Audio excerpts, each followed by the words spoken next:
Kembali bersama kami di Metro Siang, pemirsa Asosiasi Pengusaha Indonesia atau APindo menilai demonstrasi angkutan umum yang terjadi Selasa kemarin cukup merepotkan kalangan pengusaha.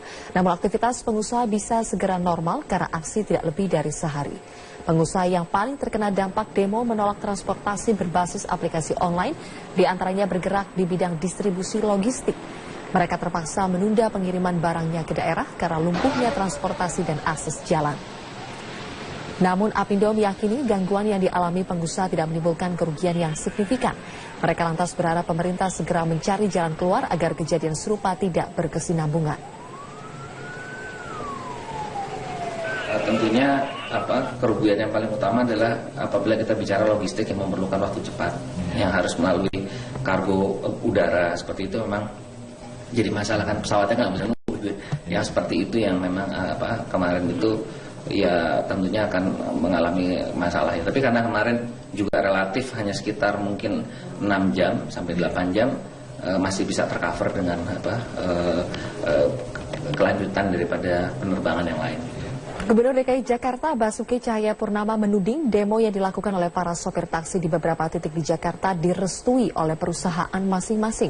Bahkan menurut Ahok, perusahaan taksi memperalat para sopirnya untuk melakukan aksi demo tersebut demi kepentingan bisnis perusahaan. Gubernur DKI Jakarta meminta perusahaan taksi agar segera menindak sopir yang terbukti melakukan aksi anarkistis dalam demonstrasi kemarin.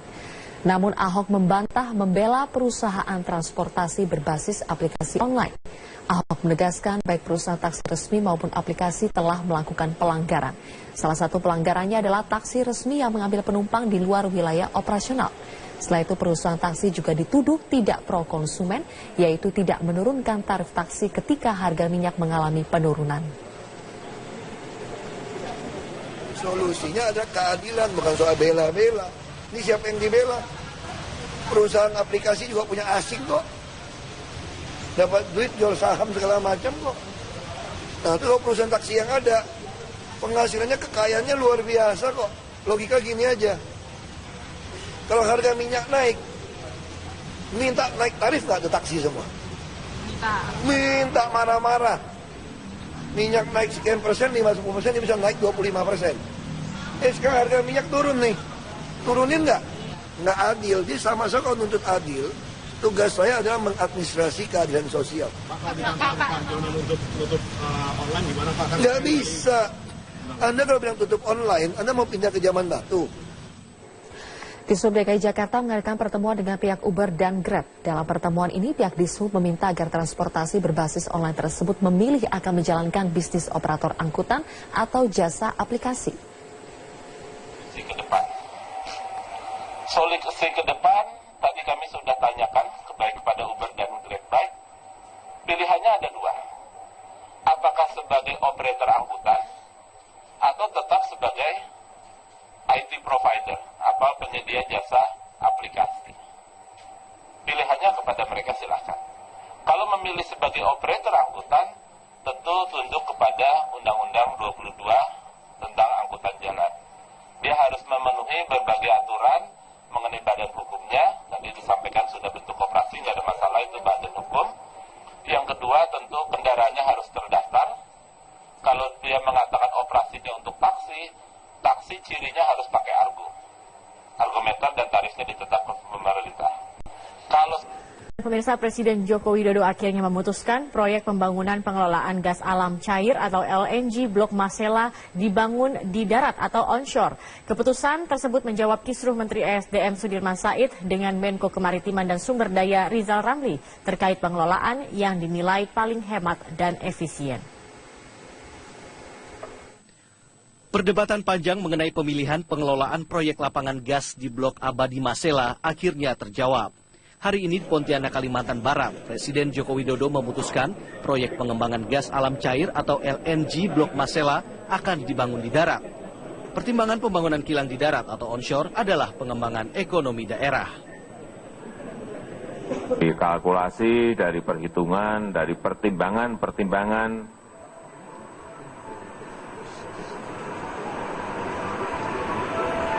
yang sudah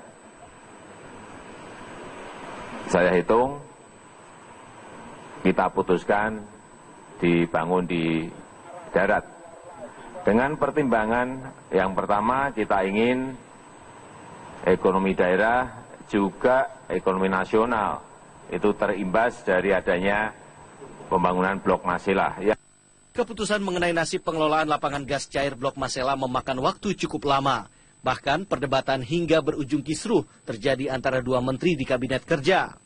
Menko Kemaritiman dan Sumber Daya Rizal Ramli ngotot Blok Masela dikelola dengan cara onshore atau di darat dengan menggunakan pipa. Alasan tersebut karena biaya yang dikeluarkan lebih murah, yakni hanya sebesar 16 miliar dolar, lebih murah dari offshore yang mencapai 22 miliar dolar.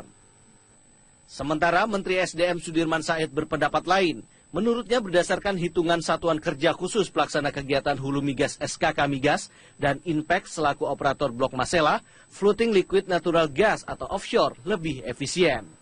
Karena hanya memakan biaya sebesar 14,3 miliar dolar. Terkait pendapat yang berbeda dari dua menterinya tersebut, Presiden Joko Widodo sempat memanggil pihak-pihak terkait untuk mengkaji pengelolaan yang tepat dan efisien. Tim Liputan Metro TV. Pidana pencucian uang dengan terdakwa Anas Urbaningrum masih berlangsung. Kini giliran mantan Ketua Umum Partai Demokrat Anas Urbaningrum dicecar sejumlah pertanyaan oleh terdakwa Muhammad Nazarudin. Untuk informasi selengkapnya kami langsung bergabung bersama Nadia Atmaji yang akan melaporkan langsung dari Pengadilan Tipikor Jakarta. Nadia, apa saja pertanyaan yang disampaikan Nazar kepada Anas? Ya Zakia, pada sidang yang sempat diskors selama 1 jam, akhirnya dimulai kembali pada pukul 3 sore. Kali ini giliran dari pihak terdakwa, yakni Nazarudin yang menanyakan sejumlah pertanyaan kepada Anas Urbaningrum. Yang ditanyakan ini adalah seputar proses pemenangan dari Anas Urbaningrum saat ia menjadi calon Ketua Umum Partai Demokrat di Kongres Bandung. Ditanyakan pula sejumlah pertanyaan, misalnya apakah Anas Urbaningrum mengenal seluruh relawan yang mendukungnya dalam proses pemenangan Ketua Umum ini. Dan Anas Urbaningrum mengatakan ya, ia mengenal satu persatu terutama dari Ketua DPD yang mendukungnya. Kemudian ditanyakan pula terkait dengan apakah Anas Urbaningrum mengetahui apa yang menjadi alasan Nazarudin dipilih menjadi bendahara umum dalam kepengurusannya. Karena ditanyakan pula apa sebenarnya yang membuat Nazarudin ini, peran apa yang membuat Nazarudin kemudian terpilih menjadi bendahara umum. Dan Anas menjelaskan bahwa ada formatur yang mengatur siapa-siapa saja yang ada dalam kepengurusannya. Dan bukan dirinya sendiri yang menentukannya. Dan berikut kami tayangkan kutipan dan juga proses tanya jawab yang terjadi pada saat sidang antara pengacara dari terdakwa Nazarudin kepada Anas Urbaningrum. Kalau terkait dengan orang yang disebut pangeran oleh Angelina Sondang, apa saksi juga mengetahui? Apa keterangannya di persidangan? Bahwa ada peran pangeran juga yang menunjukkan dari Vivi. Pangeran, maksudnya peran apa? Ya, peran dalam menentukan bagian-bagian itu. Saudara tahu enggak? Saudara mengetahuinya kan? Saya kan, yang mulia, saya kan tidak tahu urusan fee. Tentu saya tidak tahu kalau ada orang lain mengetahui, apalagi mengatur soal fee, ya kan? Yang muncul di persidangan saya bukan seperti itu. Yang muncul, berarti jawaban saudara tidak tahu. Ya, kalau soal hubungan antara pangeran dengan fee saya tidak tahu. Masih? Jika tadi pengacara dari terdakwa menanyakan juga terkait dengan peran pangeran yang dalam hal ini sempat disebutkan oleh Angelina Sondang dalam BAP-nya dalam persidangan sebelumnya, dan Nazarudin pun tidak mau ketinggalan untuk turut menanyakan beberapa pertanyaan dan mencoba untuk membangkitkan kembali ingatan Anas Urbaningrum terkait kedekatan mereka saat proses pencalonan Ketua Umum Anas Urbaningrum dan juga terkait dengan adanya pembagian uang kepada sejumlah kader saat proses kongres di Bandung. Dan berikut ini kami tayangkan kutipan dari proses tanya jawab Nazarudin langsung dengan Anas Urbaningrum. Sebenarnya saya nggak mau buka semua yang mulia, tapi karena saudara saksi ini bohong, ya, soal uang yang dibagi di mulai persiapan untuk kongres, saudara saksi menjadi ketua umum untuk penyiapan posko di Kuningan City, Apakah saudara saksi masih ingat? Kuningan City mana? Di Senayan City. Oh. Mohon maaf yang mulia, Kuningan City, Senayan City. Ya. Jadi ingin saya jelaskan dengan ringkas yang mulia, bahwa di dalam persidangan saya hal-hal yang terkait rinci kongres itu sudah terungkap semua dengan jelas, bahwa keterangan saudara terdakwa itu keterangan tunggal yang justru dibantah oleh semua relawan yang lain, termasuk dibantah oleh para pegawainya sendiri yang mulia.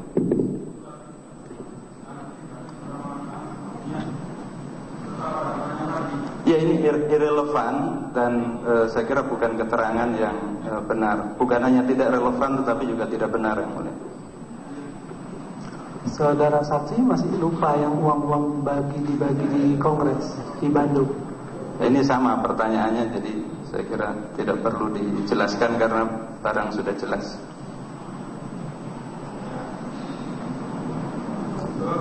Ada lagi yang mulia, banyak yang mulia.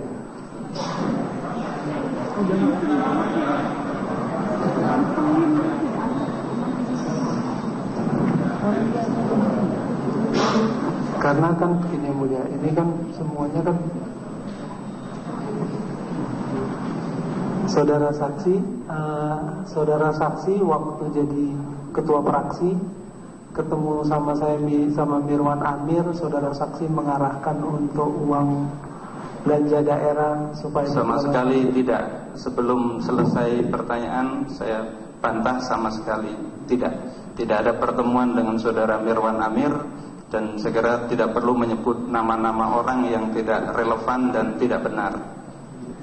Ini bukan tidak relevan, saudara saksi. Ada semua di catatan Julianis, ngantar uang fee kemana ada semua. Sebaiknya dihadirkan saudara Julianis di sini biar jelas malahan.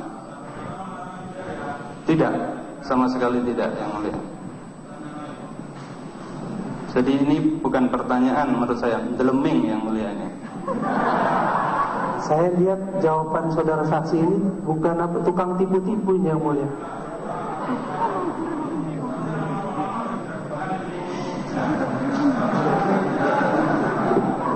Silakan.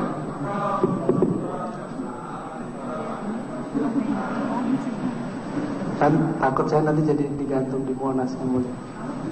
Tidak ada relevansinya. Pertanyaan yang relevan dengan ini baru kemudian persidangan ini jadi terhormat dan tanya jawabnya menjadi terhormat. Saudara saksi untuk mengingat nggak sering mengarahkan saya untuk pertemuan masalah proyek-proyek? Sama sekali tidak. Saudara adalah pengusaha, saya politisi. Politisi tidak mengarahkan proyek. Jelas itu. Saudara saksi untuk mengeluarkan waktu saudara saksi setelah jadi ketua umum ada laporan 38 miliar waktu saya jadi bendahara umum, itu semua saudara saksi pakai untuk setiap saudara saksi keluar kota? Justru tidak ada. Sebagai ketua umum saya tahu bahwa justru peran itu dari para wakil bendahara umum, bukan peran dari bendahara umum. Itu yang saya rasakan. Yang kedua, peran dari direktur eksekutif, karena direktur eksekutif ketika ada kegiatan datang ke ketua dewan pembina. Saya merasakan betul bahwa peran itu bukan dari bendahara umum tapi dari para wakil bendahara umum. Jadi saudara saksi tidak ada, itu jelas tidak ada. Belum ditanya saudara saksi sudah nggak ada. Jangan. Nanti kelihatan tipu-tipunya saudara saksi. Baik. Saudara saksi,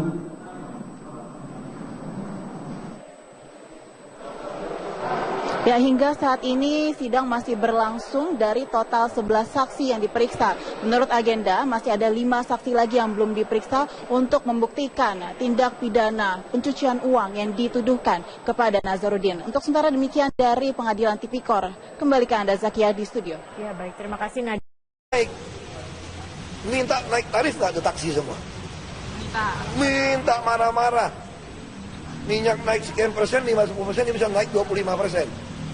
Sekarang harga minyak turun nih. Turunin nggak? Nggak adil. Jadi sama-sama kalau nuntut adil, Tugas saya adalah mengadministrasi keadilan sosial. Online gimana Pak? Nggak bisa. Anda kalau bilang tutup online, Anda mau pindah ke zaman batu.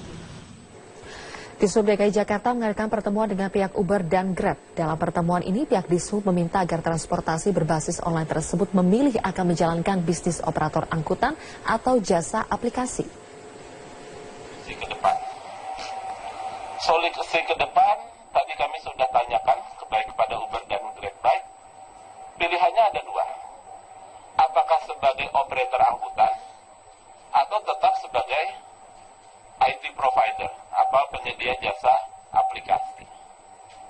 Pilihannya kepada mereka silahkan. Kalau memilih sebagai operator angkutan, tentu tunduk kepada Undang-Undang 22 tentang angkutan jalan. Dia harus memenuhi berbagai aturan mengenai badan hukumnya, tadi disampaikan sudah bentuk koperasi, nggak ada masalah, itu badan hukum. Yang kedua tentu kendaraannya harus terdaftar. Kalau dia mengatakan operasinya untuk taksi cirinya harus pakai argometer dan tarifnya ditetapkan pemerintah. Kalau Pemirsa, Presiden Joko Widodo akhirnya memutuskan proyek pembangunan pengelolaan gas alam cair atau LNG Blok Masela dibangun di darat atau onshore. Keputusan tersebut menjawab kisruh Menteri ESDM Sudirman Said dengan Menko Kemaritiman dan Sumber Daya Rizal Ramli terkait pengelolaan yang dinilai paling hemat dan efisien. Perdebatan panjang mengenai pemilihan pengelolaan proyek lapangan gas di Blok Abadi Masela akhirnya terjawab. Hari ini di Pontianak, Kalimantan Barat, Presiden Joko Widodo memutuskan proyek pengembangan gas alam cair atau LNG Blok Masela akan dibangun di darat. Pertimbangan pembangunan kilang di darat atau onshore adalah pengembangan ekonomi daerah. Dari kalkulasi, dari perhitungan, dari pertimbangan ini bohong. Ya, soal uang yang dibagi di mulai persiapan untuk kongres, saudara saksi menjadi ketua umum untuk penyiapan posko di Kuningan City. Apakah saudara saksi masih ingat? Kuningan City mana? Di Senayan City. Oh. Mohon maaf yang mulia, Kuningan City, Senayan City. Ya. Jadi ingin saya jelaskan dengan ringkas yang mulia bahwa di dalam persidangan saya hal-hal yang terkait rinci kongres itu sudah terungkap semua dengan jelas, bahwa keterangan saudara terdakwa itu keterangan tunggal yang justru dibantah oleh semua relawan yang lain, termasuk dibantah oleh para pegawainya sendiri yang mulia.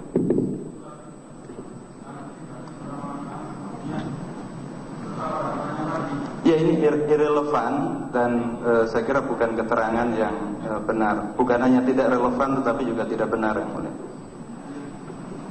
Saudara saksi masih lupa yang uang-uang dibagi di Kongres di Bandung. Ini sama pertanyaannya, jadi saya kira tidak perlu dijelaskan karena barang sudah jelas.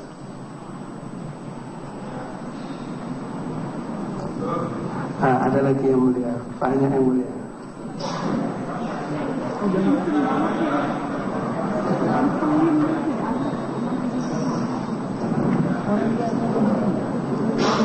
Karena kan begini mulia, ini kan semuanya kan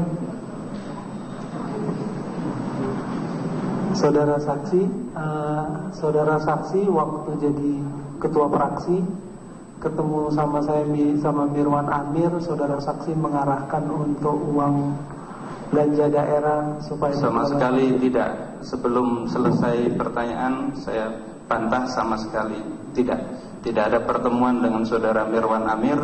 Dan saya kira tidak perlu menyebut nama-nama orang yang tidak relevan dan tidak benar. yang sudah saya hitung kita putuskan dibangun di darat.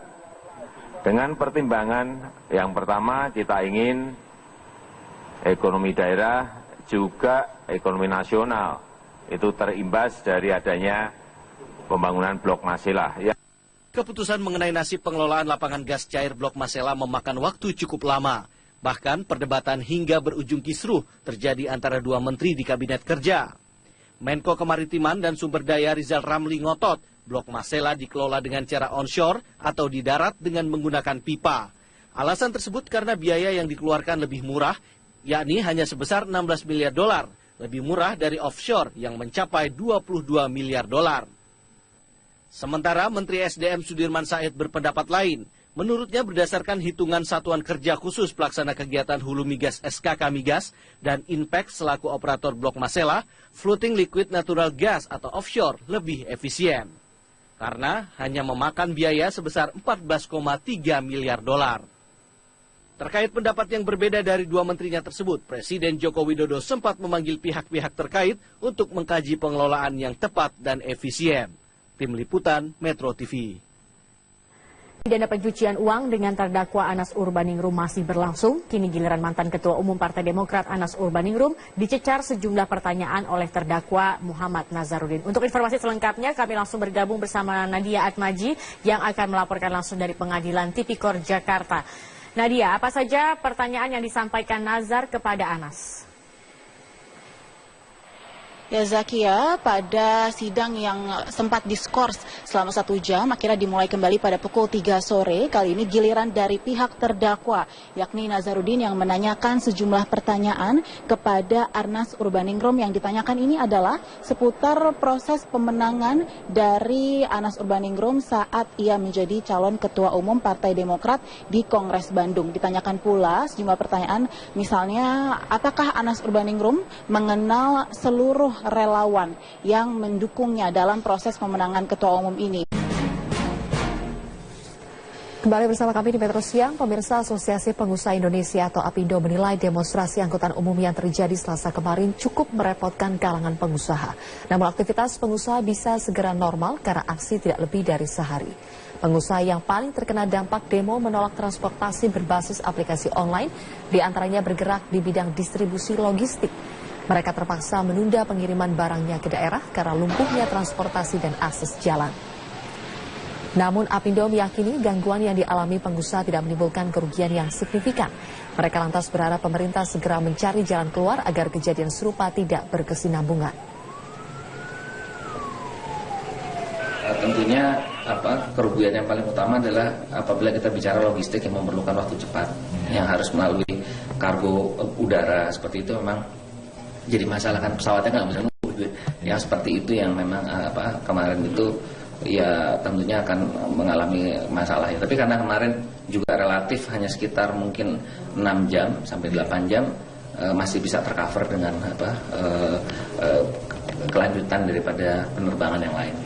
Gubernur DKI Jakarta Basuki Cahayapurnama menuding demo yang dilakukan oleh para sopir taksi di beberapa titik di Jakarta direstui oleh perusahaan masing-masing. Bahkan menurut Ahok, perusahaan taksi memperalat para sopirnya untuk melakukan aksi demo tersebut demi kepentingan bisnis perusahaan. Gubernur DKI Jakarta meminta perusahaan taksi agar segera menindak sopir yang terbukti melakukan aksi anarkistis dalam demonstrasi kemarin. Namun Ahok membantah membela perusahaan transportasi berbasis aplikasi online. Ahok menegaskan baik perusahaan taksi resmi maupun aplikasi telah melakukan pelanggaran. Salah satu pelanggarannya adalah taksi resmi yang mengambil penumpang di luar wilayah operasional.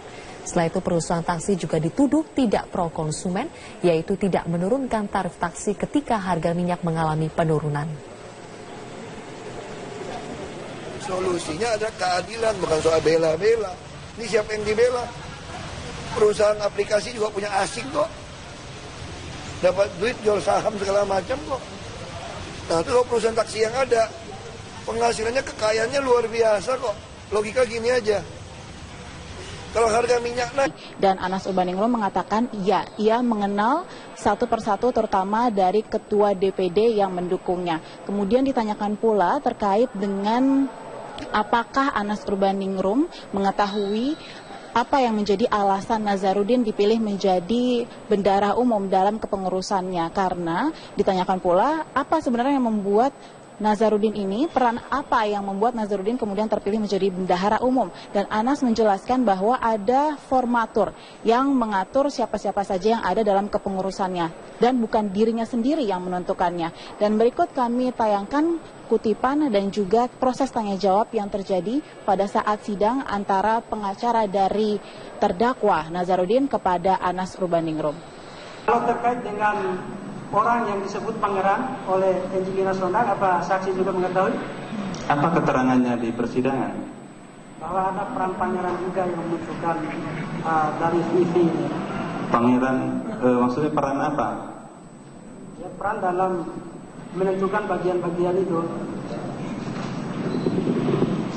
Saudara tahu nggak? Saudara tahu ini kan? Saya kan, yang mulia, saya kan tidak tahu urusan fee. Tentu saya tidak tahu kalau ada orang lain mengetahui, apalagi mengatur soal fee, ya kan? Yang muncul di persidangan saya bukan seperti itu. Yang muncul, Berarti jawaban saudara tidak tahu. ya kalau soal hubungan antara pangeran dengan fee saya tidak tahu. Masih? Jika tadi pengacara dari terdakwa menanyakan juga terkait dengan peran pangeran yang dalam hal ini sempat disebutkan oleh Angelina Sondang dalam BAP-nya dalam persidangan sebelumnya, dan Nazarudin pun tidak mau ketinggalan untuk turut menanyakan beberapa pertanyaan dan mencoba untuk membangkitkan kembali ingatan Anas Urbaningrum terkait kedekatan mereka saat proses pencalonan Ketua Umum Anas Urbaningrum dan juga terkait dengan adanya pembagian uang kepada sejumlah kader saat proses kongres di Bandung. Dan berikut ini kami tayangkan kutipan dari proses tanya jawab Nazarudin langsung dengan Anas Urbaningrum. Sebenarnya saya nggak mau buka semua yang mulia, tapi karena saudara saksi